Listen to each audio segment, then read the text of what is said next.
Então está aparecendo aí o nosso assunto principal de hoje, que é o grande conflito.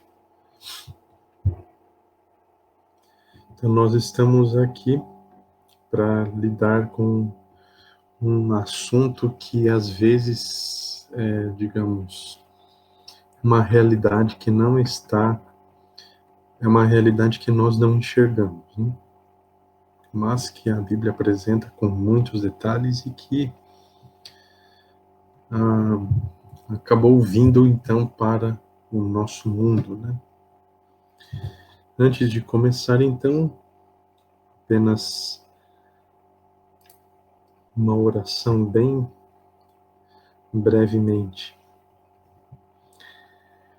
Obrigado, Senhor Deus, pela tua palavra, que além de nos ajudar a viver com dignidade, também nos orienta em relação a questões. Que o Senhor esteja conosco ao longo dessas considerações que estaremos fazendo.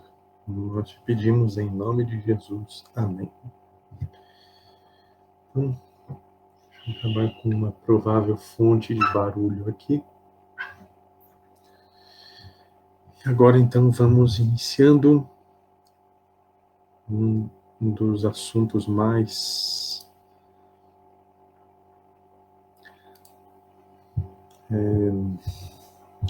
que se esparramam por toda a Bíblia, né? Que é justamente sobre o grande conflito. Essa batalha é uma batalha cósmica, quer dizer, então, que ela não pode ser vista a olho nu. Então, por isso se utiliza essa palavra aí. E ela acontece entre Deus e Satanás. Se nós precisamos entender que se trata de uma controvérsia que envolve todo o universo. Mas, se nós entendermos o motivo desta batalha, nós entenderemos, então, por que Jesus veio ao nosso mundo. A Bíblia utiliza, tanto em Isaías quanto em Ezequiel, as figuras dos reis de Tiro e de Babilônia como descrições mais simbólicas de Lúcifer. Então, as escrituras, elas oferecem esses vislumbres de como esta batalha começou. Então, nós sabemos que ela começou no céu. Qual céu? Esse céu que nós vemos? Não. Ali no céu, no vácuo do universo, também não. Ela começou exatamente no local onde Deus habita. Né? Local desconhecido por qualquer um. Né? E é justamente para o lugar onde os remidos irão. Então, no céu onde Deus habita, que começou esta grande guerra entre dois extremos, dois lados diferentes. Então, quando foi expulso do céu, Satanás espalhou sua rebelião aqui em nosso mundo. Então, de uma forma bem complicada, as influências, aí, os resultados da controvérsia que começou no céu, elas foram lançadas aí e criaram raízes aqui em nosso mundo. E isso lançou muitos efeitos sobre a raça humana, porque a batalha entre Cristo e Satanás começou a se tornar mais evidente. Por quê? O nosso mundo está em franco processo de deterioramento. E isso é resultado desta batalha. Né? O objetivo disso não é necessariamente dizer que Deus acabou motivando a deterioração ou a destruição do nosso mundo, mas sim o que aconteceu exatamente no céu, a origem do pecado. E o pecado foi exatamente o fator decisivo, conclusivo, que lançou essas sementes de desgraça em nosso mundo também. Então, À medida em que o pecado foi distorcendo cada vez mais a imagem de Deus sobre a humanidade, foi necessário um grande dilúvio para que o mundo fosse purificado aí das, das más ações dos seres humanos. Então, existem até algumas pessoas que chegam a dizer que a, a impiedade da raça humana hoje é maior do que a daquela época do mundo antes do dilúvio. Eu penso o contrário, nós ainda não chegamos àquele ponto. Por quê? Porque nós ainda podemos vislumbrar em várias partes, em vários meios, as ações do Espírito Santo. Porque aquele período da história foi um período em que as pessoas já não davam mais espaço para a ação de Deus em suas vidas. E hoje nós ainda temos isso. Então, por isso eu creio que nós ainda não chegamos ao ponto em que as ações humanas sejam uma completa desgraça, como aconteceu antes do dilúvio. Então, Deus prometeu realmente nunca mais destruir o mundo com água, mas ainda assim nós não chegamos ao ponto em que a raça humana se entregou completamente ao mal. Então, inclusive nós ainda temos tempo de graça, então o Espírito Santo ainda está atuando nas pessoas. E isso, o dilúvio, deu à raça humana um novo começo. E algum tempo mais tarde, quando novamente a humanidade já estava em apostasia, né, Deus não iria destruir o mundo novamente com água, né? Ele mesmo havia prometido. Então, através de Abraão, Deus fez um concerto, estabeleceu uma aliança com o seu povo. E dessa maneira, através desta aliança, ao invés de purificar o mundo através da água, através dessa aliança, aceitando a Jesus, todos poderiam ser salvos. Então, na época de Noé, as pessoas eram salvas de que maneira? Entrando na arca. Hoje, seria aceitando a Jesus.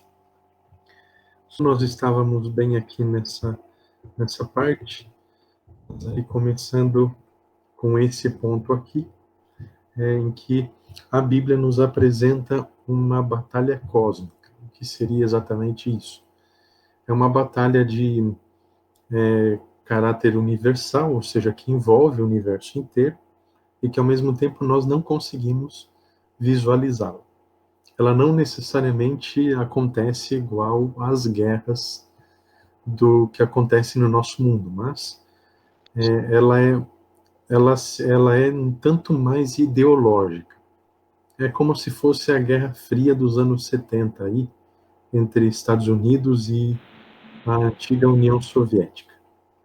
Então, o grande conflito é uma guerra ideológica entre Deus e Satanás, e dentro dessa guerra, o objetivo é, de certa forma, convencer a cada pessoa, né, a se juntar ao seu lado, digamos assim. Então, Satanás procura convencer através da imposição, da força, do engano, da astúcia e da estratégia.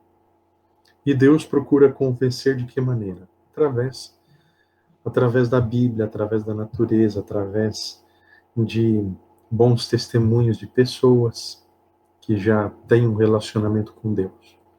Então, nesse meio, existe o grande conflito. Aí eu já estava expondo aqui a origem do grande conflito e como começou no céu. E a Bíblia apresenta essas partes em Isaías e Ezequiel, né? Estão aí as passagens, utilizando as figuras dos reis de Tiro e Babilônia como descrições de Lúcifer, né?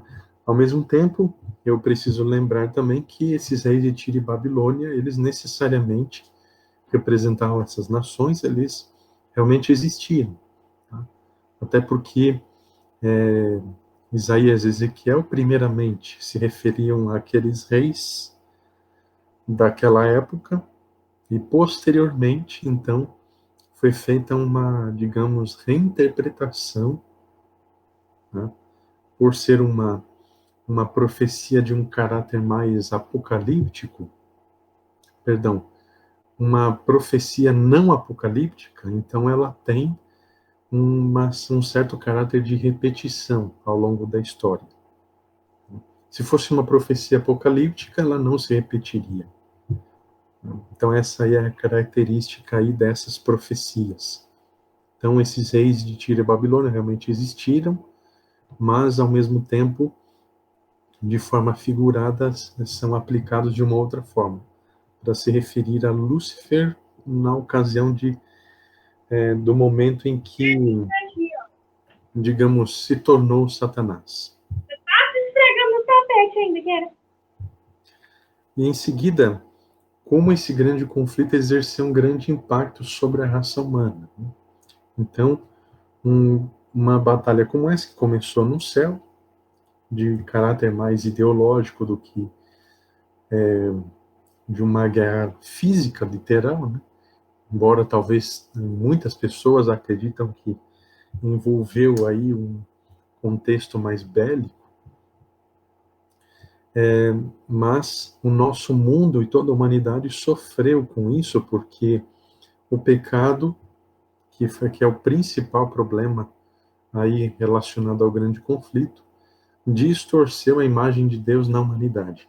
Então Deus utilizou um dilúvio para purificar o mundo de seus habitantes. Aí, posteriormente, prometeu nunca mais fazer isso, né? Tanto é que, posteriormente, algum tempo depois, a Terra já estava novamente em apostasia total.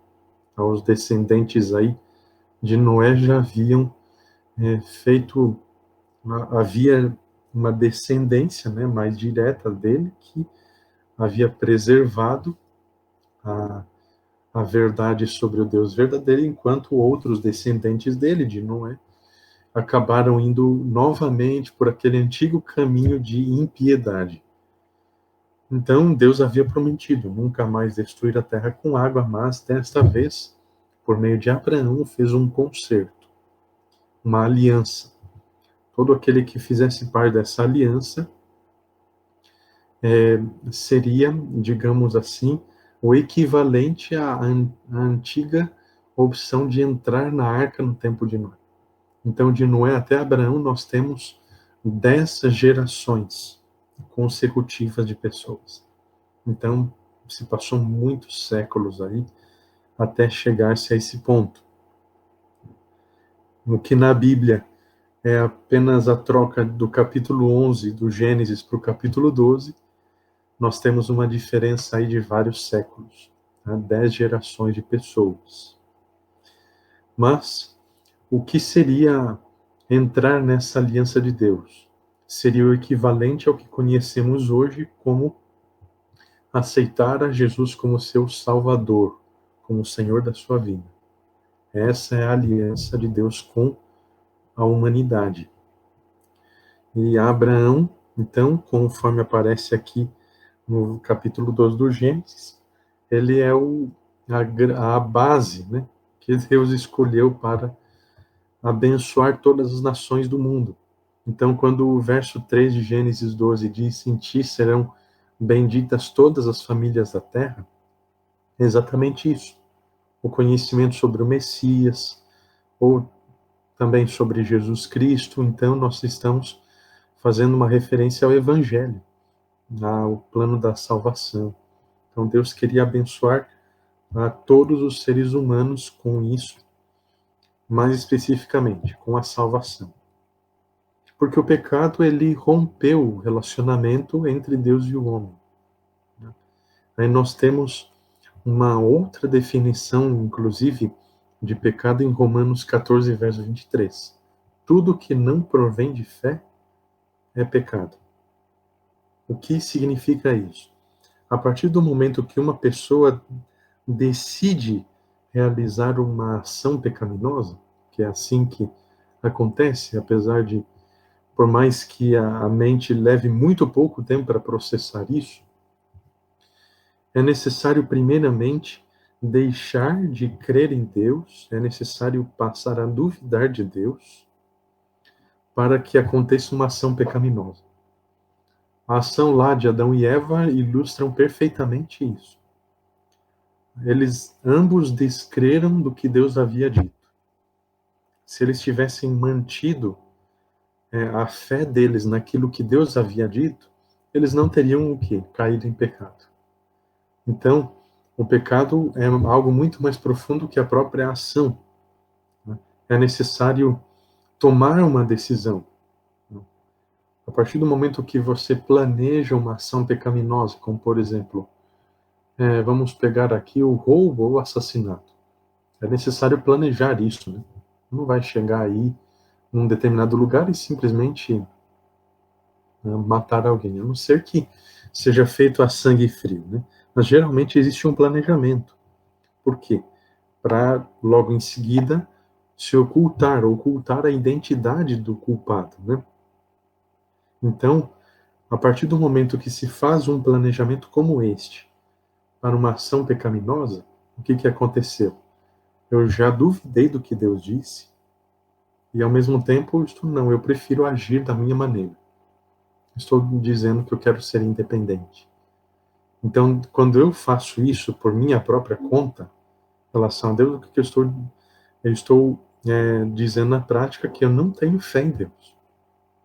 Eu não quero acreditar que aquilo que Deus passou de informação para mim é melhor. Então, é aí que está aí a definição de Romanos 14. Tudo que não provém de fé é pecado. Por quê? Porque gera a ação pecaminosa.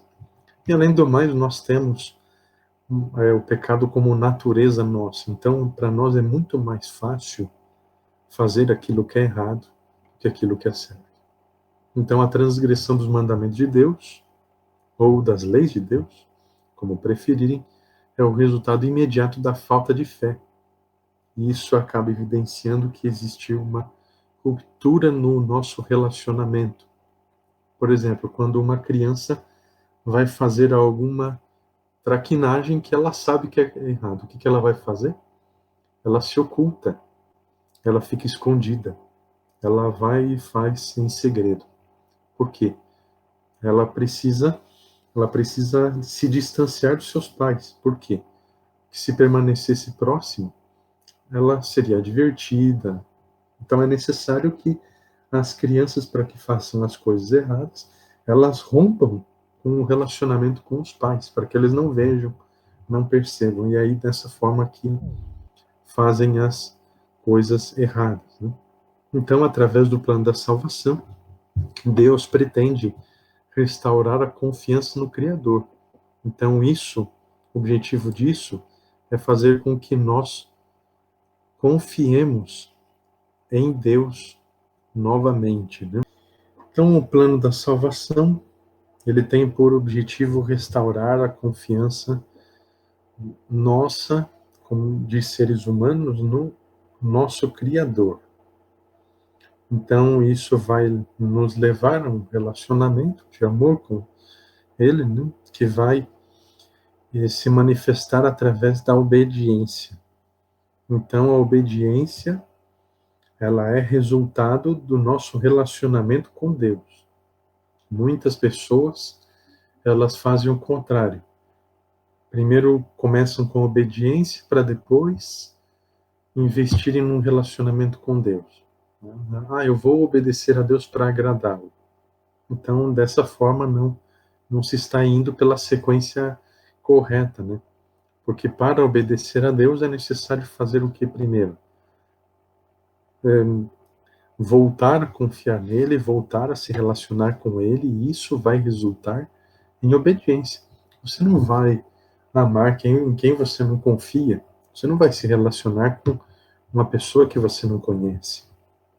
Então, esse relacionamento com Deus resulta em obediência. Então, às vezes, quando nós temos uma um relacionamento, uma amizade com alguém, muitas vezes as pessoas pedem alguma coisa de nós e nós atendemos, nós obedecemos, porque nós confiamos, nós temos um relacionamento. Então, o amor conduz à obediência, e Jesus nos diz isso em João capítulo 14, verso 15. Nós vamos ver mais para frente ainda em relação à lei de Deus, viu? Mas a lei moral, que são os 10 mandamentos, ela é tão necessária à existência do universo, tanto quanto as leis físicas o mantêm em funcionamento, né? Então, pecado também é a transgressão da lei ou a ausência de lei, conforme a palavra grega anomia, que digamos, na prática podemos traduzir como viver sem lei, viver sem normas, ou ausência de lei mesmo, indica isso. Mas não é só isso que é pecado, né? Isso poderia ser dito que seria a definição de ação pecaminosa, a transgressão da lei. Então, a ausência de lei, ela resulta em duas coisas: a rejeição a Deus e a sua forma de governo. Então, é aquela constante tentação de viver de forma independente. Então, isso aconteceu com o próprio Cristo, inclusive. A tentativa enganosa de Satanás de procurar convencê-lo a viver independentemente de Deus, ou com superdependência, tipo, já que não quer viver independente de Deus, ou do Pai, transformando as pedras em pão, então vou tentá-la a ser presunçoso e ser super dependente do Pai. E isso aí não deu certo, então a tentativa desesperada foi em relação à adoração. Não, se você se ajoelhar agora e me adorar, tudo o que eu tenho aqui neste mundo será seu. Então, quando Jesus enfrentou as tentações durante o seu ministério, isso revela a gravidade da controvérsia em relação à obediência e submissão à vontade de Deus. Assuntos do grande conflito. Então, quando nós vemos essa parte aqui, em relação à ação pecaminosa ser uma manifestação do pecado, né? Então, isso aí resulta quando as pessoas resolvem viver sem lei, né, viver independente de Deus, elas estão rejeitando a Deus e a seu governo, que foi justamente essa tentação que Jesus sofreu. Então, por isso que nós temos um texto lá de Hebreus que diz que ele foi tentado em todas as coisas, a nossa semelhança, mas sem pecado. Então, primeira tentação, viver independente de Deus. Segunda tentação, já que não quer viver independente de Deus, então seja super dependente de Deus, seja um presunçoso. Igual quando o pessoal lá quer andar pisando com os pés em cima de brasas, aí para forçar Deus a atuar na vida. Isso é presunção. E isso também não deu certo, então, a tentativa desesperada em relação à adoração. Se você me adorar agora, se ajoelhar diante de mim, eu te darei este mundo inteiro como recompensa. Então, essas tentações aí, inclusive na vida de Cristo, foram as que mexeram aí na questão da obediência. E no final, até chegar ao Calvário. Então, Satanás foi intensificando os esforços no sentido de fazer com que Cristo não chegasse à cruz. Alguns até pensariam que o objetivo de Satanás realmente era crucificar Jesus, não? Ele tentou de todas as maneiras fazer com que a missão de Cristo fosse abortada à medida que ele ia se aproximando. Então, a controvérsia aí do grande conflito atingiu o clímax do grande Calvário. Então, o amor e a fiel obediência demonstrados por Cristo, comparadas à crueldade de Satanás, acabou contribuindo para que ele fosse, afinal de contas, derrotado. De que maneira? Até a cruz, Satanás, ele desfrutava de uma... muitos outros seres do céu e também de outros mundos tinham uma simpatia muito grande por ele ainda. Então, quando Cristo foi crucificado, aí ficou exposta a sua verdadeira face. Inclusive, tá aí um dos verdadeiros motivos para fazer com que Cristo não morresse, né? Que ele não cumprisse a sua missão. E, inclusive, depois da cruz, para manter Cristo aí, se possível, já na sepultura, né? Já que os seres do céu e também de outros mundos não não puderam aí, não se tornaram mais, deixaram de simpatizar com ele. Então ele pelo menos eu vou garantir o pessoal da Terra, né? Então com isso ele agiu dessa maneira, fazendo com que, se possível, Jesus ficasse para sempre numa sepultura, e dessa forma o que aconteceria? Para os seres humanos a salvação não se concretizaria, né? Porque a salvação depende muito da ressurreição. Como a salvação depende da ressurreição de Jesus também, então dessa forma, pelo menos, os seres humanos estariam assim garantidos, né? Se pelo menos a humanidade não crer em Deus, pelo menos uma parte do objetivo dele seria atingido. Então, ele sabia muito bem que não poderia manter Cristo eternamente na sepultura. Então, Cristo ressuscitou e, afinal, saiu da sepultura, né? Não foi possível evitar esse acontecimento, não, não foi possível evitar o testemunho dos apóstolos em relação à ressurreição de Jesus. Então o que ele decidiu fazer? Então, vamos tentar uma outra estratégia, né? Quem sabe se der para espalhar pelo mundo a noção de que Cristo não ressuscitou, que ele não era Deus, que ele era apenas um grande mestre moral. Então, passou-se a existir muitas teorias em relação a digamos assim, antíteses ou argumentos contra a ressurreição de Jesus, para provar que ele não era o verdadeiro Messias, para dizer que ele não era verdadeiramente Deus, que ele não passava de um ser humano e tal, e que afinal de contas ele não ressuscitou. Então, inclusive no ano de 2005, mais para frente eu até, assim que eu encontrar, né, pretendo passar para vocês. Em 2005 foi lançado um documentário da parte do diretor James Cameron, que produziu, inclusive, aí, alguns filmes, pelo que eu me lembro, né?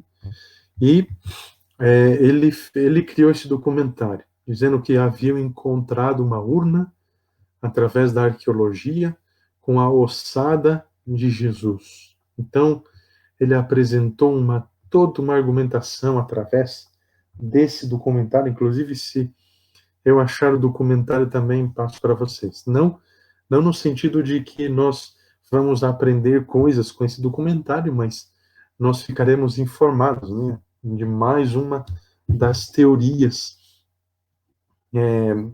que passaram a existir em relação a Jesus numa tentativa de desacreditá-lo, né?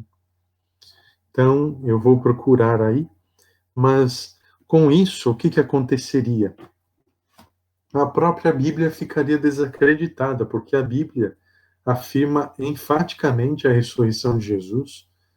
Há pessoas que testemunharam esse evento, tá? Como algumas mulheres.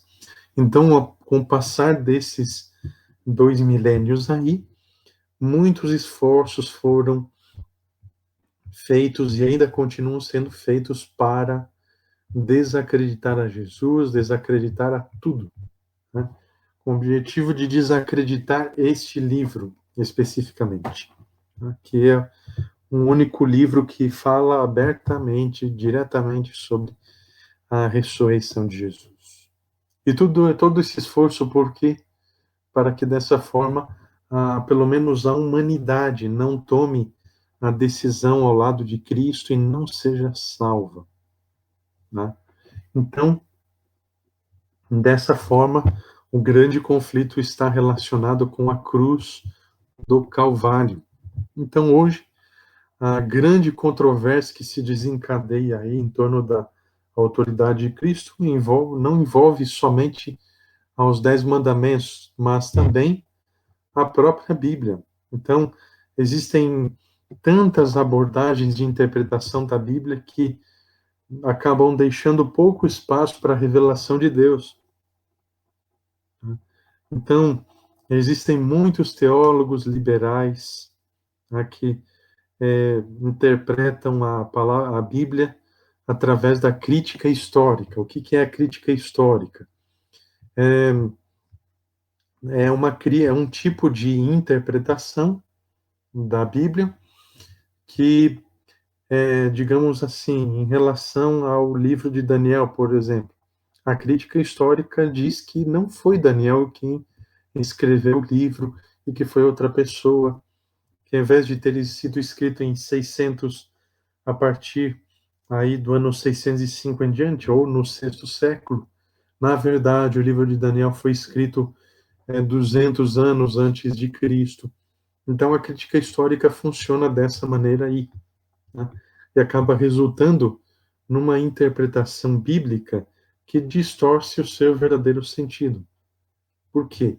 Porque daí isso acaba contribuindo para que pessoas deixem de acreditar na Bíblia como a palavra de Deus, porque se um livro da Bíblia está com problemas históricos, por que eu vou crer no resto? Então, muitas teorias têm sido desenvolvidas em relação à verdade da palavra de Deus. E para que nós estejamos livres ou mesmo vacinados em relação a esses perigos, o que nós precisamos fazer? Ler a palavra de Deus. Nós precisamos estudá-la, nós precisamos crer nela, nós precisamos ver as evidências também na natureza. Eu falei antes da arqueologia, mas não significa que a arqueologia é uma coisa má, muito pelo contrário. A arqueologia é um dos instrumentos mais importantes que nós temos em nossas mãos e que nós não dependemos necessariamente dela para comprovar a palavra de Deus. Porque a palavra de Deus existe para que nós tenhamos fé no que ela escreveu. Agora, realmente, de fato, a arqueologia, ela contribui para que a Bíblia tenha mais credibilidade. Quantas descobertas têm sido feitas, né, em relação às narrativas bíblicas e que acabam contribuindo para que as pessoas entendam que realmente é um livro que merece confiança. Então, nós também, além de estudar a Bíblia, nós podemos ver, contemplar aquilo que é feito de descoberta científica, né? Por quê? Porque isso vai nos ajudar a entender que a Bíblia merece confiança. Uma das estratégias de Satanás também é tentar convencer as pessoas que elas podem compreender a verdade sem Jesus. Esse é um dos perigos mais sutis, mais difíceis de detectar. E quantas vezes, inclusive, eu mesmo já fiz isso no passado, né? Quantas vezes pessoas ensinam as doutrinas bíblicas sem colocar Jesus como a principal ênfase delas. Então, nós temos vários centros da verdade que foram propostos com o passar do tempo. Então, nós temos o homem. Então, o homem interpreta a Bíblia de acordo com o seu ponto de vista sobre o mundo. de acordo com a forma como ele enxerga o mundo. Também nós temos a natureza, né? Nós temos o universo também, nós temos as escrituras e também a igreja. Então, nós temos igrejas que querem ditar aquilo que a Bíblia realmente ensina, né?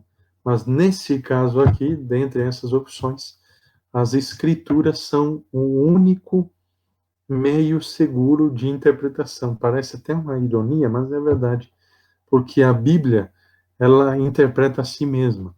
Se um texto não está claro, eu posso ir para um outro que esclareça esse anterior. Então, as escrituras são o único meio seguro de interpretar a elas próprias. E não um homem, não a natureza, o universo e não a igreja. Certo? Então, é nisso que cremos a partir da própria Bíblia, né? Se eu não estou enganado, nós temos inclusive um texto aqui em Isaías capítulo 18 que nos ensina exatamente isso, que nós, quando em dificuldades para entender algum texto, nós podemos recorrer à própria Bíblia para compreender esse texto que ficou, de certa forma, difícil de entender. Então, nós temos aqui Isaías, capítulo 18. Até vou ler aqui para vocês, porque é muito interessante. 18, verso 10. Não, parece que não é esse texto aqui.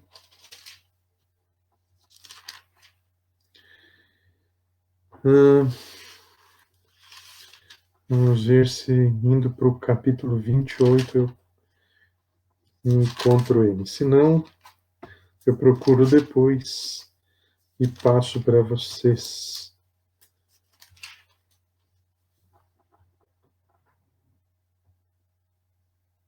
É exatamente isso. Isaías 28, verso 10. Porque é preceito sobre preceito, preceito e mais preceito, regra sobre regra, regra e mais regra. Um pouco aqui, um pouco ali. Então, nós temos um texto aqui, eu posso ir para uma outra parte, inclusive até mesmo aqui no rodapé da Bíblia. Essa aqui não é uma tradução que tenha muitas referências, mas geralmente no rodapé, ou na lateral, ou em alguma parte, existem referências. Essas referências são justamente a ajuda que temos, na maioria das vezes, para fazer com que a Bíblia se interprete a si mesma. Então, às vezes um texto nos dirige para um outro texto em outra parte da Bíblia, né? Então, a igreja não deve editar a maneira de interpretar a Bíblia. O homem não deve fazer isso. E também não é nem a natureza e o universo, e sim a própria palavra de Deus. Por isso nós cremos na Bíblia da forma como cremos. Então ela é o centro das doutrinas bíblicas. Então, existe um poder chamado na Bíblia de anticristo, né? Que é, de acordo com o original grego, uma palavra que significa em lugar de, ou anti, tá? Em lugar de. Então, o anticristo não é um poder que necessariamente vai contra Cristo, porque se ele for contra Cristo, a sua verdadeira natureza fica evidente. Então, o anticristo, ele vem de essa palavra anti significa em lugar de, age como se fosse, atua como tal e tudo mais. Então, nesse ponto, Satanás está desviando a atenção daquele que representa a única esperança da humanidade. Satanás é um anticristo? Podemos entender que sim, né? Mas não é o único tipo que a Bíblia apresenta. Por exemplo, em 1 Tessalonicenses 2, verso 8, nós temos o homem da iniquidade. Tá? É um outro tipo de anticristo. Em Apocalipse capítulo 13, do 1 ao 10, nós temos outro anticristo representado figurativamente por uma besta que sai do mar. É um poder, se trata de um poder. Então, na Bíblia nós temos pelo menos 3 tipos de anticristo. Tá? Mas, sem dúvida nenhuma, Satanás é o principal deles. A doutrina do grande conflito revela, então, a tremenda batalha que afeta todas as pessoas que nascem nesse mundo. Então, na verdade, é uma situação que atinge todo o universo, como dá para ver em Efésios 6:12. Então, nós precisamos ficar atentos. A compreensão dessa doutrina convence a pessoa da necessidade de combater o mal. Esse é o objetivo. Por isso, a doutrina do grande conflito, ou a crença no grande conflito, é a mais importante de todas. Porque o grande conflito, ele explica tudo. Inclusive, a necessidade de Jesus morrer na cruz, por que nós sofremos. Tantas outras perguntas podem ser respondidas por conta da crença do grande conflito. Então, dessa forma, voltando aqui, o sucesso será possível somente se nós dependermos de Jesus. Então, Jesus é apresentado pela Bíblia, Salmo 24, verso 8, como aquele que é forte e poderoso, o Senhor, poderoso nas batalhas. Né? O sofrimento é um mistério, mas o mal não se originou com Deus. É necessário que isso fique claro. O que se origina de Deus é que nós já vimos, o livre-arbítrio, o amor. Né? Então, Deus deixou opções para que nós seguíssemos, né? E por meio dessas opções, nós tomamos uma decisão, se nós ficamos ao lado de Deus ou não. Então, foram as decisões erradas que originaram aí ações erradas também, foi isso que ocasionou o sofrimento. Então, tudo aquilo que vai contra a lei de Deus, o governo de Deus, causa sofrimento. Ou seja, a lei de Deus existe para que nós tenhamos felicidade, nós tenhamos alegria. Então, aquele que ama a justiça e aborrece a iniquidade não pode ser acusado diante da miséria do mundo. Então, quando as pessoas dizem, não digo que estão falando injustamente, porque a maioria ainda está em ignorância em relação a isso. Mas a acusação de que Deus é o originador do sofrimento, ou que ele está permitindo o sofrimento porque ele não se importa, é uma acusação injusta. Porque não foi ele o causador disso, e sim Satanás. Ele é o responsável pela crueldade e sofrimento. Mas aí poderiam perguntar, mas mesmo assim, por que Deus permite que Satanás haja dessa maneira, causando sofrimento aos seres humanos? Em primeiro lugar, nós precisamos entender que depois que ele voltou ao céu, ele não deixou órfãos os seus filhos. Então, em primeiro lugar, sofrer com Jesus é uma coisa, sofrer sem Jesus é algo completamente diferente. Então, Jesus manifestou grande compaixão, providenciou todo o auxílio possível na batalha contra o mal. Por que Deus não acaba logo com esse grande conflito? Porque ele é necessário. Ele é necessário para que todos nós vejamos o que está acontecendo, entendamos e tomemos uma decisão.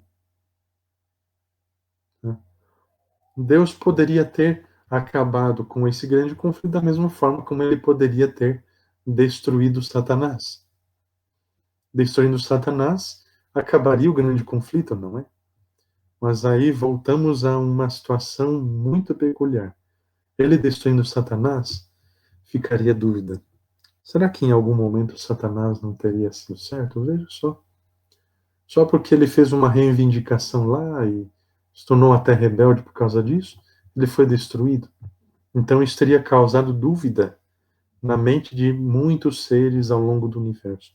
Teria piorado o problema. As sementes da revolta contra Deus seriam espalhadas por todos os outros planetas.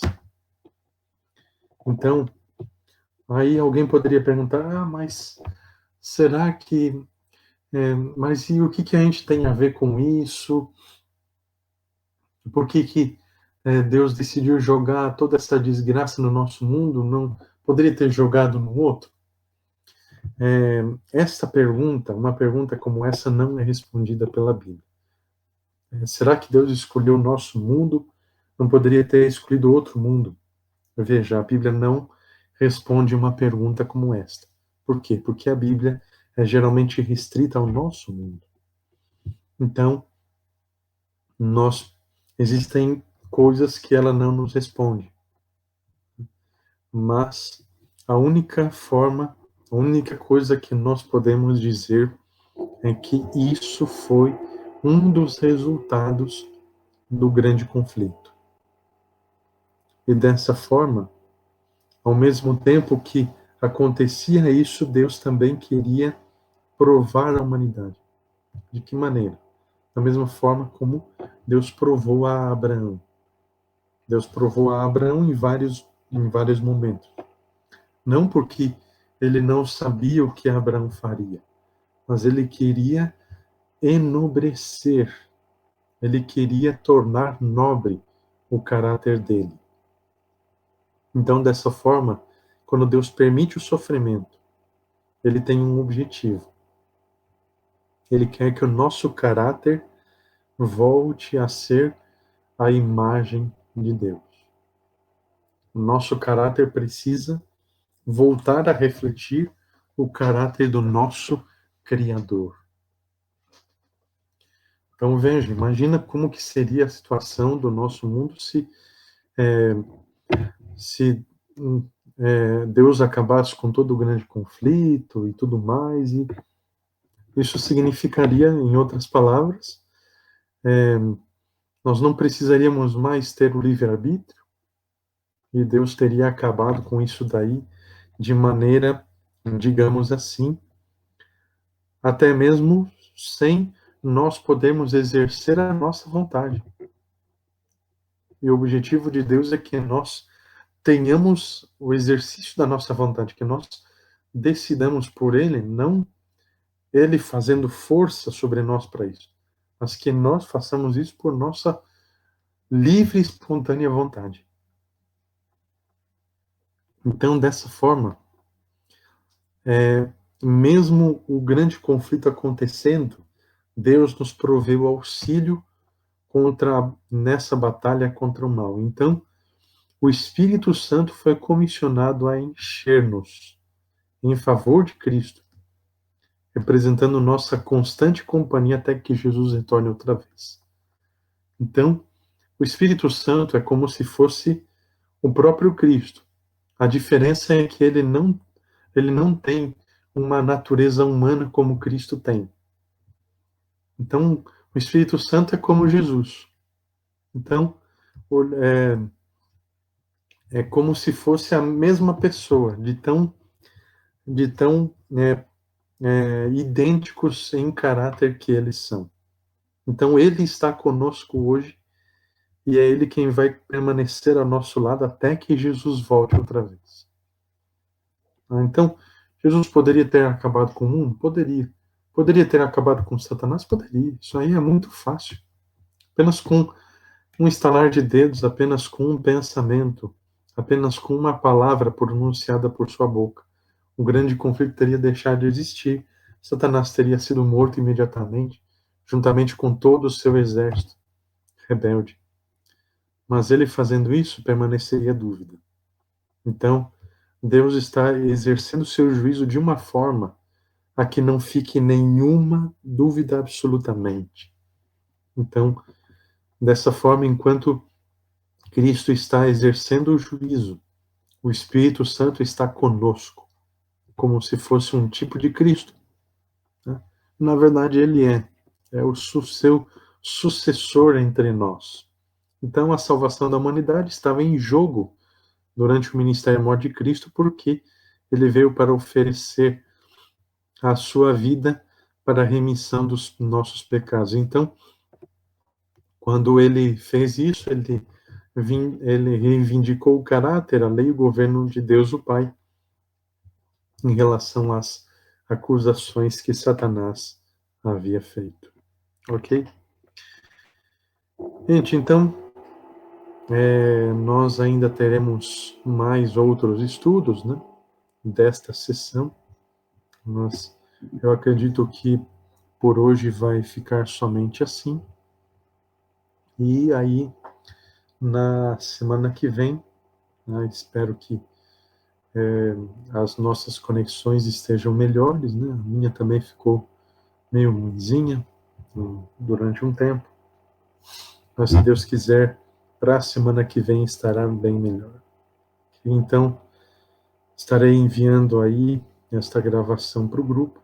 Aí vocês poderão estar vendo aí assim que puderem. Aí, semana que vem, nós estaremos vendo aí